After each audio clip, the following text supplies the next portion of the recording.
টাকা পয়সার জন্য আত্মীয় স্বজনের সাথে সম্পর্ক নষ্ট হয় তা কিন্তু নয়। প্রত্যেকটা ফ্যামিলিতে দেখবেন এরকম টাইপের কিছু লোক থাকে যে ওদের সাথে সম্পর্ক রাখাটাই আসলে কষ্টকর হয়ে যায়, কারণ এখানে শুধু স্বার্থ খোঁজা হয় যে আমাকে কি দিয়েছে, আমি কি পেয়েছি। সব সময় শুধু আশা করে যে আমি দিয়েই যাব।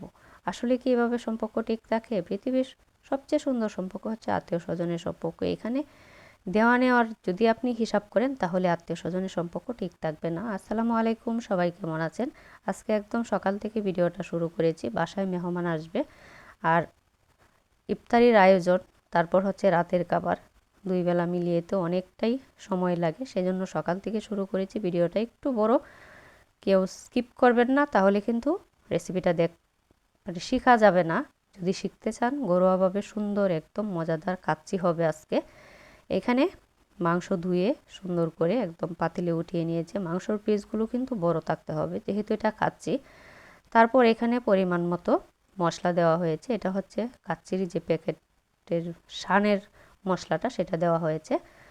আর আদা বাটা, রসুন বাটা, পেঁপে বাটা, তারপর টক দই, পরিমাণ মতো লবণ, টমেটো, যা যা লাগে সব কিছু দিয়ে সুন্দর করে এখন ম্যারিনেট করে এটা রেখে দিতে হবে।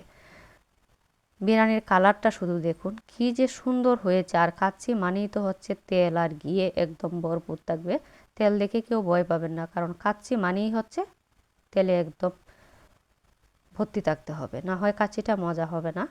এখানে চাচি আর বাস্তি মিলে কিন্তু রান্নাটা করা হচ্ছে। মাংস ম্যারিনেট করে তারপর চুলায় বসিয়ে দিয়েছে।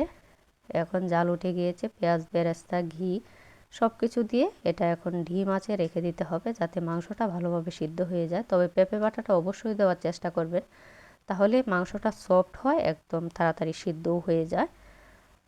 তারপর আলু তো লাগবেই, কাচ্চি মানেই তো আলু। কাচ্চির আলুটা তো সবাই পছন্দ করে। তারপরে এখানে চালটা সিদ্ধ করার জন্য গরম পানি করে নেওয়া হচ্ছে। এখানে তেল, লবণ, তারপর সব ধরনের মশলা দেওয়া হয়েছে। আর দেওয়া হয়েছে লেবুর রস। লেবুর রসটা দিলে হয় কি, চালটা একদম সুন্দর ধপধপে সাদা পরিষ্কার হয়। আর ওই পাশে হালকা কুসুম গরম দুধের মধ্যে একটু ফুড কালার ইউজ করা হয়েছে। ফুড কালারটা কিন্তু দিতে হয়, কারণ আপনার কাচ্চির না হয় কালারটা যে সুন্দর আসবে না। এরপর চালটা 70% মতো সিদ্ধ করা হয়ে গিয়েছে। এই চালগুলোও কিন্তু আমাদের বাড়ির নিজের হাতেরই চাল। কি যে সুন্দর ঘ্রাণ, কালো জিরা চাল।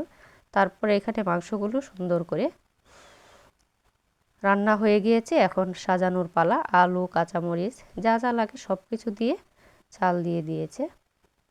কাচ্চি মানেই কিন্তু অনেকটা সময় লাগে, আর সেজন্য ভিডিওটাও একটু বড় হয়েছে। আপনারা সবাই সুন্দর করে ভিডিওটা দেখবেন। আশা করি বাসায় আপনারাও বানাতে পারবেন একদম সহজভাবে। কিনে তো সবসময় খাই, তবে বাসায় যদি এরকমভাবে সুন্দর করে আপনি বাসায় তৈরি করতে পারেন তাহলে তো আর দোকান থেকে কিনে আনা প্রয়োজন নেই। এরপর এখানে পেঁয়াজ, বেরেস্তা, তারপর হচ্ছে আপনার কেওড়া, ফুড কালার সব কিছু দিয়ে একদম সুন্দর করে সাজিয়ে নেওয়া হচ্ছে। বিরিয়ানির ঘ্রাণে তো সারা ঘর একদম মৌ মৌ করছে। রোজার মাস, আর চতুর্দিকে শুধু বিকাল হলে তো ভাজা পোড়ার গন্ধ, বিরিয়ানির গন্ধ। আর বাসায় যদি এরকমভাবে আপনি বানাতে পারেন, যে কোনো মেহমানকে একদম খুব খুশি হবে। কিনাটা তো আসলে সবাই খেতে চায় না, সবাই কিন্তু পছন্দও করে না। দেখুন বিরিয়ানিটা